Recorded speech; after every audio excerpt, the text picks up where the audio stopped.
Polisi mengevakuasi jenazah korban dari rumah kontrakan yang telah dihuni korban dan tersangka selama 10 tahun. Istri korban mengaku telah meracun dan membunuh suaminya. Tersangka mencampur racun ke minuman korban. Usai korban lemas, tersangka menganiaya suaminya dengan benda tumpul dan senjata tajam untuk memastikan korban meninggal dunia. Setelah memastikan korban tak bernyawa, tersangka menutupi jenazah korban dengan kasur. Setelah 40 hari, sang istri akhirnya menyerahkan diri ke polisi. Kepala Desa Johowinong menjelaskan, rumah tempat ditemukannya jenazah korban sudah kosong, sementara tersangka yang tak lain istri korban telah menyerahkan diri ke polisi. Rumahnya memang kosong, udah lama kosong. Tapi ternyata setelah kita pastikan dari petugas polsek, ternyata betul di dalam ada jenazah laki-laki dan sudah rusak. Kurang lebih sudah ada sebulan lebih, 40 hari lah. Sehingga sudah tampak mengering, sudah membusuk dan sebagainya. Tapi yang jelas pelakunya sudah menyerahkan diri ke Polres Jombang dan mengaku telah membunuh suaminya. Polisi sudah memasang garis pembatas di lokasi kejadian. Sementara pelaku pembunuhan telah ditahan di Polres Jombang. Selain mendalami soal dugaan pelaku menyimpan mayat korban selama 40 hari, polisi juga mengungkap motif pelaku menghabisi nyawa suaminya sendiri. Kasat Reskrim Polres Jombang, AKP Margono Suhendra menjelaskan, pelaku dan korban telah menikah sejak 2014. Belakangan korban dan pelaku sering cekcok. Pada polisi, pelaku mengaku sering mengalami kekerasan dalam rumah tangga. Kini untuk mempertanggungjawabkan perbuatannya, Fauziah saat ini harus mendekam di sel tahanan Polres Jombang dan terancam hukuman mati.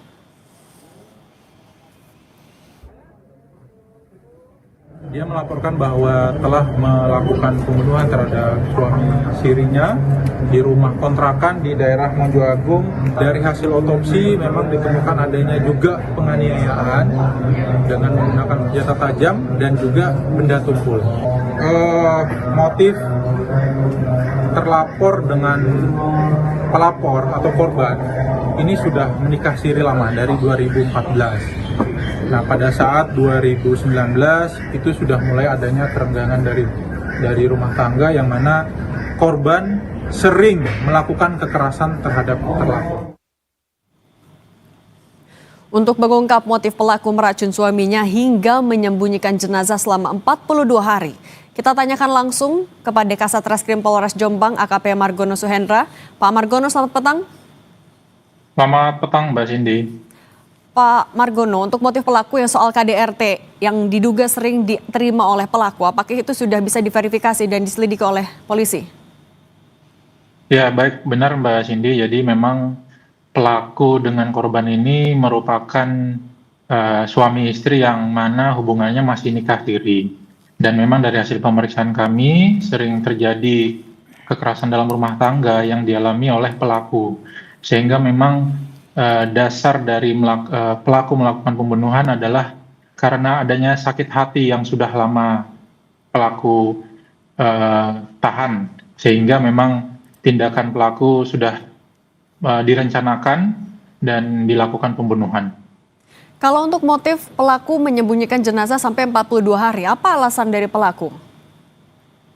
Jadi memang benar Mbak, awalnya pelaku ini membeli racun tikus yang mana motifnya itu ketika memang ditemukan adanya bangkai tikus, maka pelaku menyebarkan di samping rumah. Sehingga pada saat ditanya oleh warga, oleh tetangganya, ini pelaku selalu menjawab karena bangkai tikus.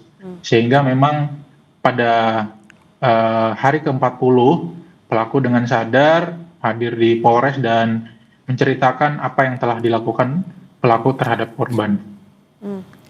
Dan tetangga sejauh ini selama 40 hari itu apakah sudah pernah ada yang melapor kecurigaan? Kalau kecurigaan ada Mbak, dan karena memang bau yang dikeluarkan dari mayat yang sudah tidak bisa dibendung, sehingga memang ada laporan dari masyarakat dan kami melakukan penelusuran, dan saat itu juga memang ada laporan dari pelaku di Polres Jombang, sehingga kami langsung mendatangi TKP dan memang benar di dalam rumah tersebut ada mayat yang sudah kurang lebih 42 hari, dihitung dari tanggal 14 Mei 2025. Kalau dari keluarga, apakah pernah ada laporan yang melaporkan karena tidak pernah melihat sang suami selama 42 hari? Adakah laporan orang hilang misalnya ke polisi? Baik Mbak, jadi memang alibi dari pelaku pada saat ditanya oleh keluarga korban itu selalu menjawab bahwa korban ini bekerja di wilayah Sumatera, yaitu di Provinsi Sumatera Selatan Palembang, yang mana pada saat nanti pulang nanti akan dihubungi kembali. Namun memang semua itu hanya alibi yang dilakukan oleh pelaku untuk menutupi bahwa pelaku telah melakukan pembunuhan dengan meracuni dan juga melakukan penganiayaan terhadap korban. Sejauh ini dari hasil penyelidikan, adakah kemungkinan keterlibatan pelaku lain atau memang hanya sendiri saja?